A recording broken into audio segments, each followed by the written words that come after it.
বিসমিল্লাহির রহমানির রহিম। আসসালামু আলাইকুম সুপ্রিয় ভিউয়ার্স, সবাই কেমন আছেন? নিশ্চয়ই ভালো। আমরা সবাই ভালো থাকবো, সুস্থ থাকবো, নিরাপদ দূরত্ব রেখে নিয়মিত কাজ করব। যাই হোক, সুপ্তো চ্যানেলের ফেরদৌসি কিচেন থেকে আপনাদের স্বাগত জানাচ্ছি। আজকে আমি আপনাদের সঙ্গে একটা রেসিপি শেয়ার করছি, সেটা হচ্ছে কাচ্চি বিরিয়ানি। আমি এখানে মাংস নিয়েছি বড় বড় পিস করে, খাসির মাংস 1/2 কেজি বেশি। আমি এখন এটাকে ম্যারিনেট করে রেখে দিব। আর এটা যেহেতু অনেকক্ষণ রেডি করে কাটতে হয়, এই জন্য আমি আগে এটা করে নিচ্ছি, করে রেখে তারপর রান্না করব। নিয়ে নিচ্ছি এখানে মাংসটা ভালো করে ধুয়ে নিচ্ছি, খাসির মাংসটা ভালো করে ধুয়ে নিতে হয়, ভালো করে ধুয়ে নিয়েছি। আর এখন মশলাগুলো যেগুলো নিচ্ছি, আমি নিয়েছি তেজপাতা নিয়েছি 3টা, দারচিনি নিয়েছি 4 থেকে 5 টুকরা, সাদা এলাচ নিয়েছি 5 থেকে 6টা, স্টার মশলা 1টা, কালো এলাচ 1টা, আর গোলমরিচ লবঙ্গ নিয়েছি কিছুটা। এটা নিয়ে পুরোটা দিয়ে দিলাম। দিয়ে দিচ্ছি পরিমাণ মতো লবণ, 1 টেবিল চামচ আদা বাটা। যেহেতু আমি 1/2 কেজি চাল দিয়ে করবো, 1/2 কেজি চালের মতো মাংস, 1/2 কেজি মাংস নিয়েছি, বেশি নিয়েছি মাংসটা। এখানে দিয়ে দিচ্ছি 2 টেবিল চামচ আদা রসুন পেস্ট করা। পেঁয়াজ পেস্ট করে দিতে হবে একটু বেশি, 1 কাপ পরিমাণ পেস্ট করে নিয়েছি আমি। দিয়ে দিচ্ছি কাজু বাদাম, পেস্তা বাদাম, কাঠবাদাম, এগুলো সব পেস্ট করে নিয়েছি সেটা। শুকনো মরিচ 1 চামচের কম, 1/2 চামচের বেশি। নিয়ে নেব ধনিয়া গুঁড়া। এখন দিয়ে দেব তেল 1 কাপ পরিমাণ।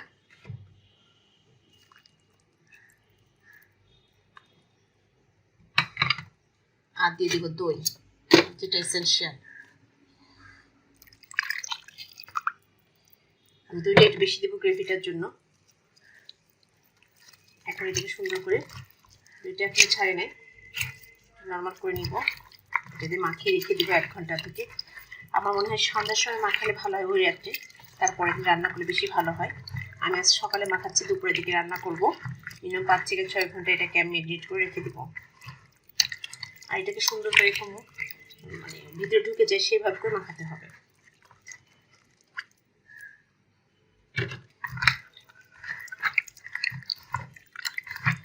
এইভাবে মেখে রেখে দেবো আমি 5 থেকে 6 ঘন্টা।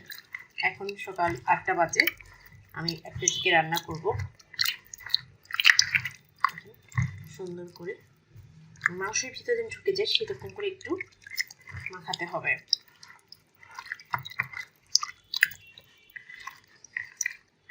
যা লাগে পরে বাদ বাকি মশলা এখানে লাগবে: আলু বোখরা, কেওড়া জল, ঘি, সামান্য চিনি, কিচমিচ, বাদাম, ডিম। আপনারা যে যেমন করে পারেন ডেকোরেশন করে রান্না করতে পারবেন। আমি হচ্ছে সিম্পল জিনিস দিয়ে রান্না করবো, আপনার সঙ্গে সেটা শেয়ার করবো। আপনারা প্রথম থেকে শেষ পর্যন্ত দেখবেন। আর যারা আমার ভিডিওতে নতুন দেখছেন, তারা অবশ্যই আমার চ্যানেলটাকে সাবস্ক্রাইব করবেন, পাশের বেল আইকনে ক্লিক করবেন, সেটাতে পরবর্তী রেসিপি পেয়ে যাবেন। এটা ম্যারিনেট করে রেখে দিব, ফ্রিজে রেখে দিই, নর্মাল ফ্রিজে রেখে দিব এটাকে 5 থেকে 6 ঘন্টা। এখন আমি যে কাজটা করব, ম্যারিনেট করে রেখে দিয়েছি মাংস, আর এদিকে আমি প্যানে নিয়েছি, আমি পানি দিয়েছি পরিমাণ মতো, আর নিয়েছি বাসমতি চাল, ফরচুনের বাসমতি চালটা নিয়েছি। এখান থেকে নিয়ে চালটা আমি ধুয়ের মধ্যে দিয়ে দিব, তাহলে হবে। আরেকটা বিষয় যেটা বলতে না বললেই না, সেটা হচ্ছে এর মধ্যে একটু তেল দিয়ে দিতে হবে, তাহলে কি ভাত চালটা একদম ঝরা ঝরা হবে, গায়ে লেগে যাবে না, যাতে চালটা একসঙ্গে লেগে না যায়। পানিটা গরম হতে থাকবে, এদিকে আমি চালটা ধুয়ে রেডি করবো। পানিটা আমার পুরোপুরি গরম হয়ে গেছে, ফুটে উঠেছে। এখন আমি এর মধ্যে চালটা ধুয়ে ভিজিয়ে রেখেছিলাম, ভিজিয়ে রাখলে ভালো হয়, এর জন্য আমি একটু ভিজিয়ে রেখেছিলাম, আপনারা ভিজিয়ে রাখতে পারেন। এর মধ্যে দিয়ে দিব। আমি এখন এর মধ্যে দিয়ে দেবো মশলা: 2টা তেজপাতা, 1 টুকরো দারচিনি, 1টি বড় এলাচ, কালো এলাচ যেটাকে বলে, মুখটা একটু চিড়ে দিব।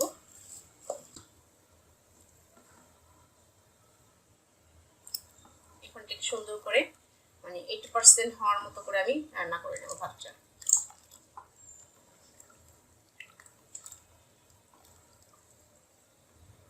অন্যদিকে আমি আলু কেটে রেডি করে নিয়েছি, 2টা বড় বড় আলু নিয়েছি, এই সাইজ করে কেটে নিয়েছি। যাতে বিরিয়ানির মধ্যে খেতে ভালো লাগে, খুব বেশি বড় না হয় আবার ছোট না হয়। এখন এটাকে আমি হলুদ লবণ দিয়ে মাখিয়ে রাখবো, ভেজে নিই। ফিরে আসলাম 10 মিনিট পরে। এই দেখেন ভাতটা অলরেডি হয়ে গেছে, আমার 80% হয়ে গেছে। এখন এটাকে আমি নামিয়ে ঠান্ডা করে নিব। আর এদিকে আমি আলুটা ভেজে নিব।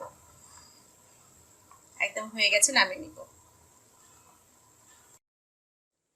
ঢেলে নিয়েছি, এখন এটাকে ঠান্ডা করে নিব। আর এদিকে চলে যাব হচ্ছে, চলে আসলাম চুলায়, প্যানটা চড়িয়ে দিচ্ছি, গরম করে নিব।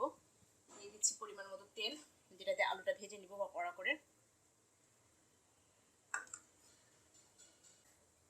তেলটা ভালো করে গরম হয়ে গেলে এর মধ্যে দিয়ে দিতে হবে। গরম হয়ে গেছে, আমি এদিকে হলুদ আর লবণ দিয়ে আলুটা মেখে রেখেছিলাম যাতে একটু কালার আসে, এর জন্য। এখন এটাকে ভাজা ভাজা করে নিব।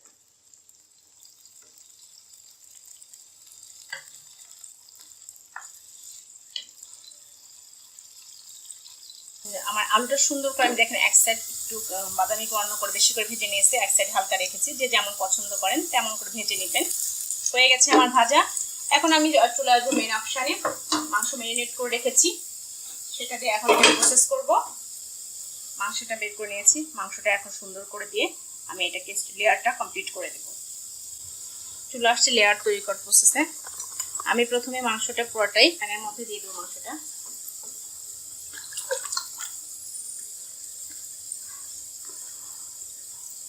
গ্রেভিটার উপর ডিপেন্ড করবে, দইটা যেমন হবে তেমন। আমি একটু দইটা একটু মানে একটু নরম পাতলা টাইপের, এই জন্য এইভাবে দিয়ে নিয়েছি। আর লবণটা অবশ্যই চেক করে দিতে হবে, কারণ পরে দেওয়ার কোনো স্কোপ নাই। মাংসটাকে সুন্দর করে হাত দিয়ে এরকম সেটিং করে দিতে হবে।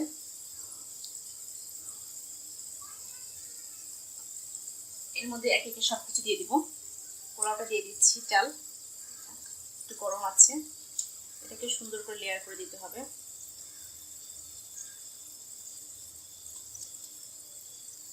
চেপে চেপে দিতে হবে।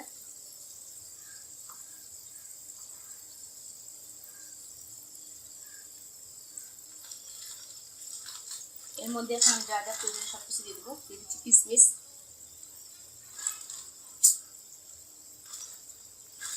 আপনার যে যেমনভাবে ডেকোরেশন করতে চান সে সেইভাবে ডেকোরেশন করতে পারবেন।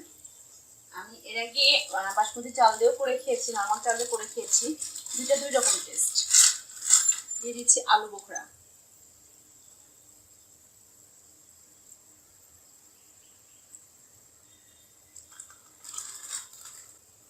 এখন দিয়ে দেবো আলুগুলো। আমি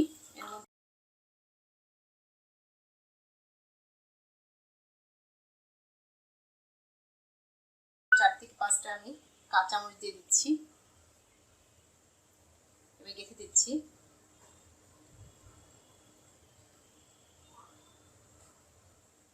অনেকে বলে বিরিয়ানি করাটা আসলে একটু কঠিন মনে হয় দেখে, তেমন কঠিন না, সহজ এবং সিম্পল একটা বিষয়। ইজিভাবে যদি করি। আমি ফ্রুট কালার নিয়ে নিয়েছি একটু কালার আনার জন্য, কালারটা মিশিয়ে দিলাম এভাবে, পানিটা একটু গুলে নিয়েছিলাম। দিয়ে দেবো একটু কেওড়া জল, এক মুখা।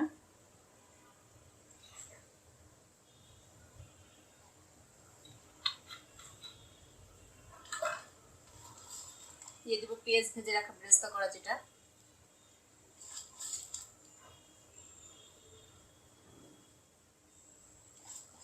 আমি আগে কাজ করার জন্য একটু পেঁয়াজটা ব্রেস্তা করে নিয়েছিলাম আগে নেওয়ার জন্য।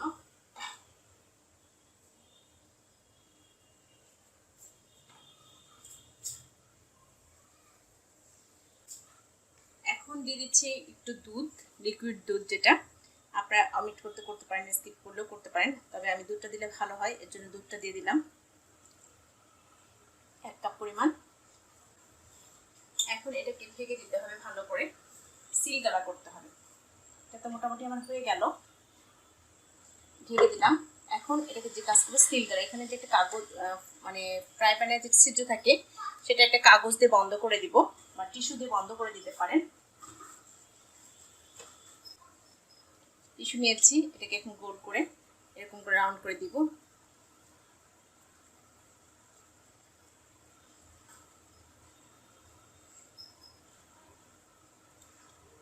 যেন হাওয়াটা না বের হয়। এখন যে কাজটা করতে হবে, এখন একটা বড় একটা তাওয়ার উপরে আমি দিয়ে দিব। একটা তাওয়া নিয়ে নিলাম, তাওয়ার উপর এখন তাওয়াটাকে আমি ফুল ফ্লেটে গরম করে নেব।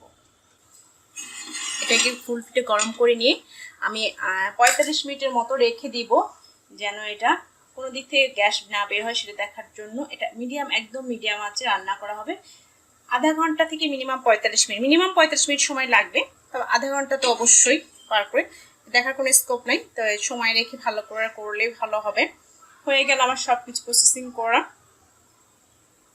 এখন প্যানটা গরম হয়েছে কিনা একটু দেখতে হবে, তাওয়াটা যদি ভীষণ গরম হয় তারপরে দিতে হবে, একদম মিডিয়াম আঁচে রেখে দিতে হবে। তাওয়াটা একদম গরম হয়ে গেছে, হতে থাকবে। 35 মিনিট পরে আমি ফিরে আসবো। ফিরে আসছি 45 মিনিট পরে, অলরেডি হয়ে গেছে আমার এটা, মাশাআল্লাহ। এখন এটাকে আমি বোলে সার্ভ করব। গরম গরম খেতে হবে, খেতে ভালো লাগবে। টেবিলে চলে যাব সার্ভ করার জন্য।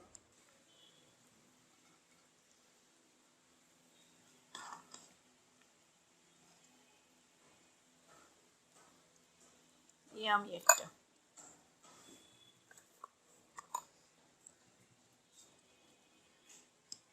খেতে যে কি সুস্বাদু, এটা যারা খায় তারা বলে। তবে আমার কাছে বাসমতি চালের চাইতে এমনি নর্মাল যে পোলাওর চাল সেটা দিয়ে খেতে ভালো লাগে। আপনারা বাসায় তৈরি করে খাবেন, খেয়ে যদি ভালো লাগে অবশ্যই আমাকে কমেন্ট করে জানাবেন, আর বন্ধু বান্ধব আত্মীয় সবার সঙ্গে শেয়ার করবেন। প্লিজ আমার চ্যানেলটাকে সাবস্ক্রাইব করবেন, পাশের বেল আইকনে ক্লিক করবেন, সেক্ষেত্রে পরবর্তী যে রেসিপি হোক না কেন পেয়ে যাবেন নোটিফিকেশনটা। সে পর্যন্ত আমরা সবাই ভালো থাকবো, সুস্থ থাকবো। আল্লাহ হাফেজ।